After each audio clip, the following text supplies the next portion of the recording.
Up now, let's give a warm welcome to Kirk Reed. I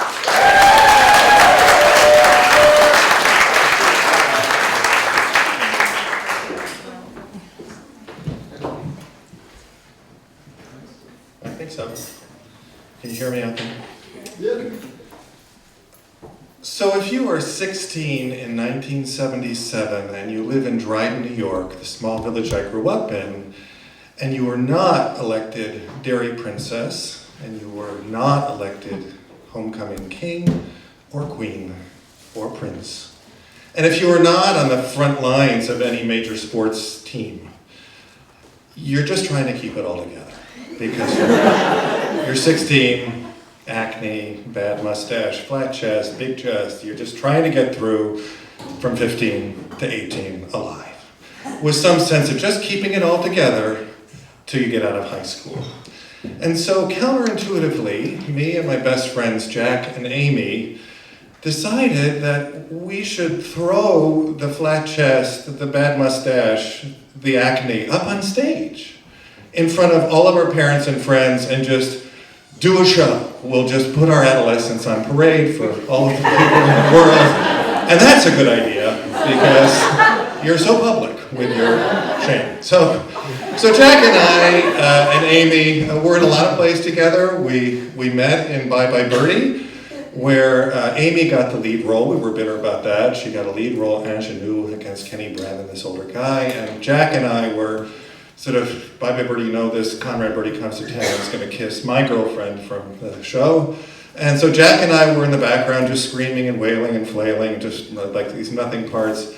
If this were 2015, we'd be a gay couple coming out in the, but it wasn't since 1977, so we were just like by each other, trying to be friends through this show. We were also in Oklahoma together, and Amy and Jack were Ada Annie, the girl who can't say no, and Will Parker, and I was Judd Fry, the quiet, grumbly man, in the background just trying to die by Act 2, so I had nothing to do but grumble in the background and watch them carry on. So they were a couple in that one.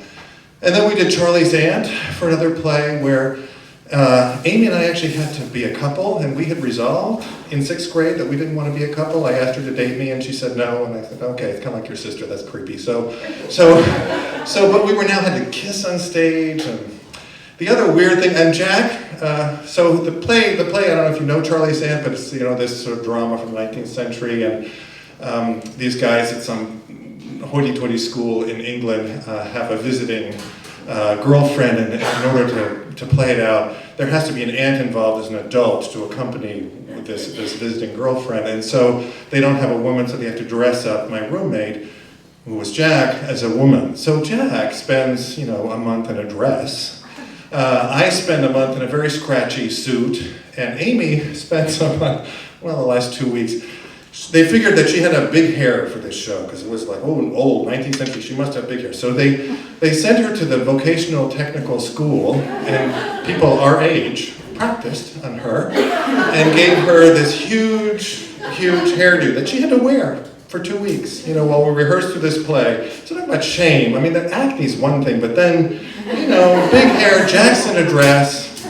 Turns out that Jack was going to spend a lot of time after high school in a dress.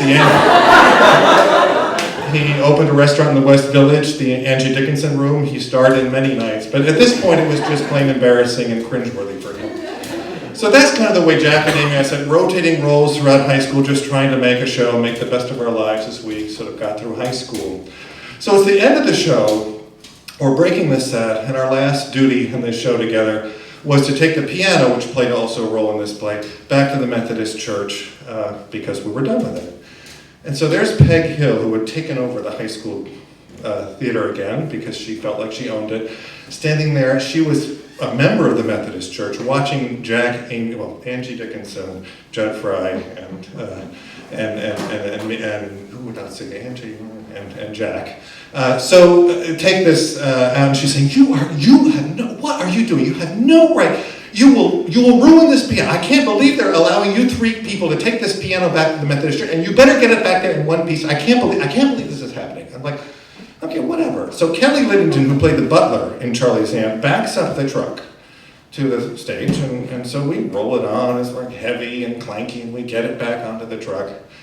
Kelly played the butler in Charlie's Aunt, and Kelly was this strapping, wild, happy-go-lucky, lead-footed, it turns out, guy from the football team doing double duty on the stage. And so we get it on, we sort of strap it in place, and Peg Hill waves us off with his scowl, and he just took off like he was going on a joyride.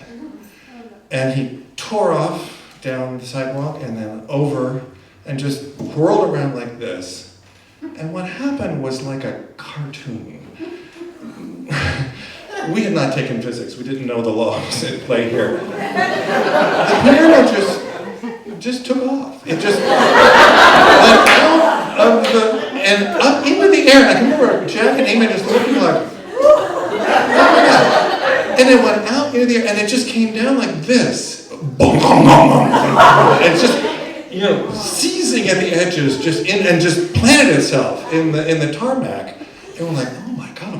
And there's Peg Hill going, I told you. I'm like, so what are we gonna do? So Kelly backs up the thing. Oh my god! So backs up the thing, and we kind of just, the four of us just kind of throw pieces of it in to the back of the truck.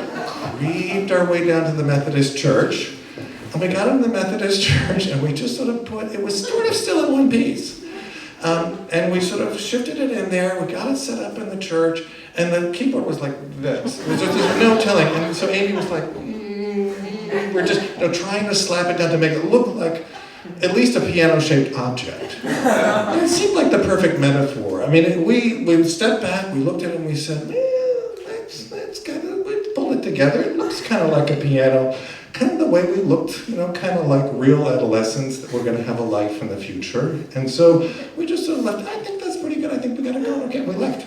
The rest is another story about how that played out, but we felt that the piano had a nice metaphor going for us. It was good enough. We put it back together. So that's it.